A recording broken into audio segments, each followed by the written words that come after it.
반갑습니다. 쉽고 간결한 철학의 이병철입니다. 오늘은 공리주의자 제러미 벤덤에 대해 한번 알아볼까 합니다. 벤덤은 부유한 집안 태생인데요. 아버지는 변호사였고 교육열도 대단했었지요. 3살밖에 안 된 벤덤을 무릎에 앉히고 히라보와 라틴어를 가르쳤다고 합니다.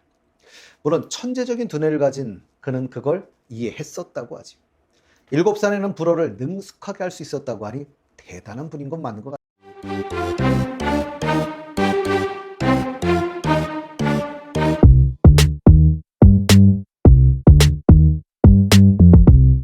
이런 극성 때문이었는지 벤덤은 12살의 어린 나이로 옥스퍼드에 입학을 하지. 그러나 너무 조숙한 나머지 동료 집단에선 왕따를 당하곤 했었다고 합니다. 이런 상황에서도 천재 벤덤은 3년 만에, 그러니까 15살에 졸업을 하지. 그리고 아버지의 뜻에 따라 변호사 자격증을 땁니다.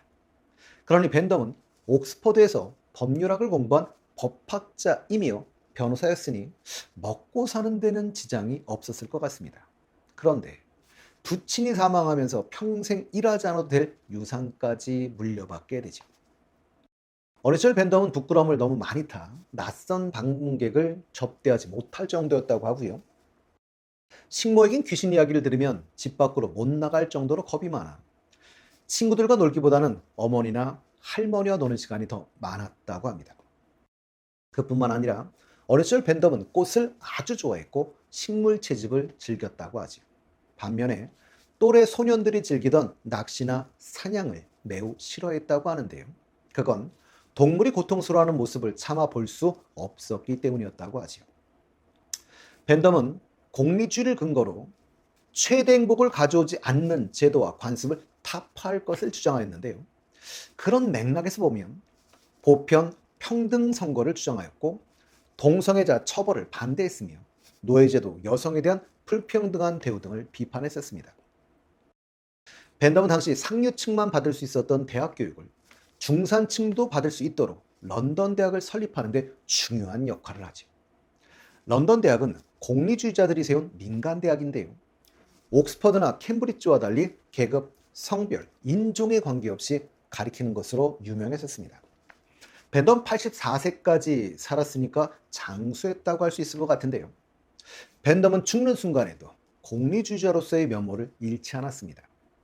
벤덤은 그의 시체를 유언에 따라 런던 대학의 해부 실습용으로 기부하기도 했었죠. 그 당시에는 법적으로 사형당한 사람의 시체만 해부학 교육에 사용할 수 있었는데요. 죽어서까지도 인류의 보탬이 되려는 그의 소망은 실현된 것이지요. 벤덤은 공리주의자답게 죽은 사람이 산 사람에게 어떤 쓸모가 있을까라는 걸 고민했던 것 같습니다. 그의 유언에 따라 그의 시신은 해부 후에 뼈대에 밀집을 채워넣어 만든 몸체에 밀랍으로 만든 가짜 머리를 얹어 평소 입고 있던 옷을 입혀서 지금도 런던 대학에 전시되어 있다고 합니다. 벤덤은 이 대학의 모든 회의에 참석시켜 달라고 했었다고 하지요.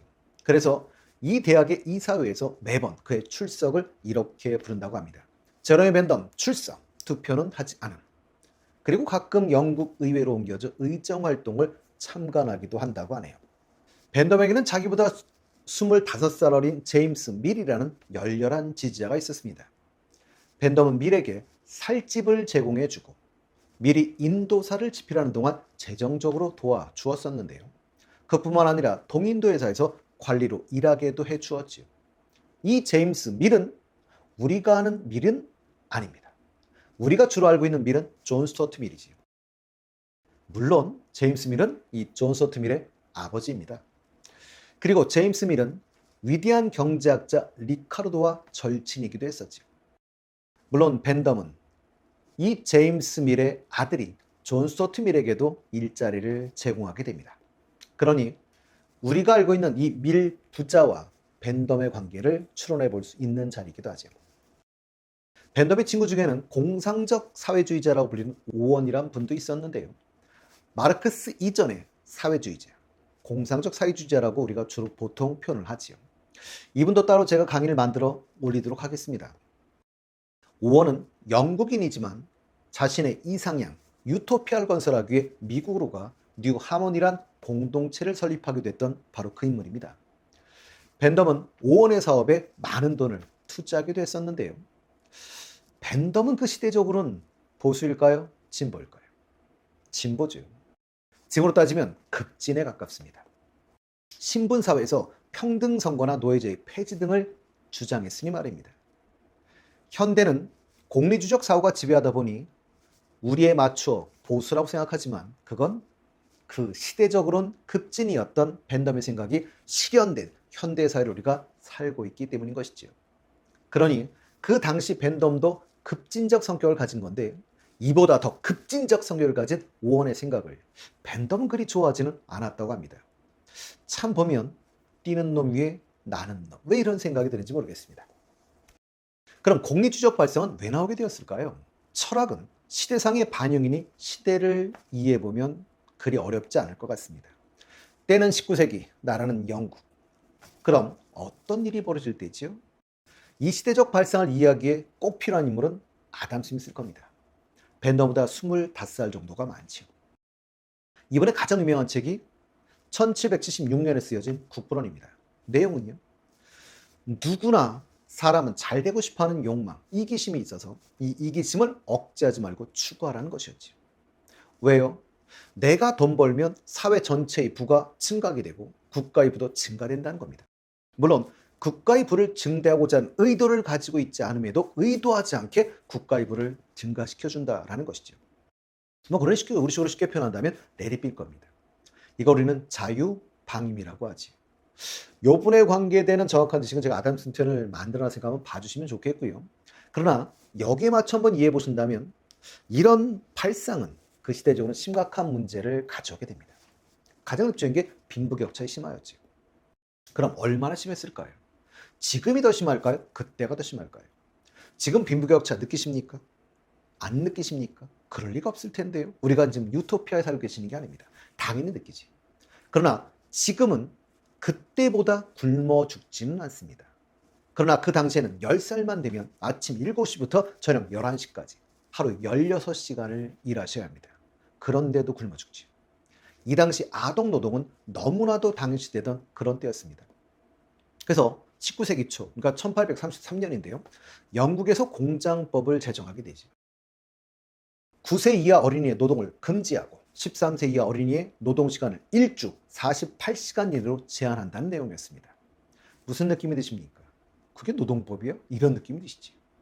지금은 당연한 것이 옛날에 또 당연했던 것은 아닙니다. 이런 비참한 삶의 모습을 더 잘 서술한 분들은 사회주의 계열의 학자들이었지요. 후에 이 부분은 마르크스의 과학적 사회주의에서 보다 자세히 한번 다뤄보도록 하겠습니다.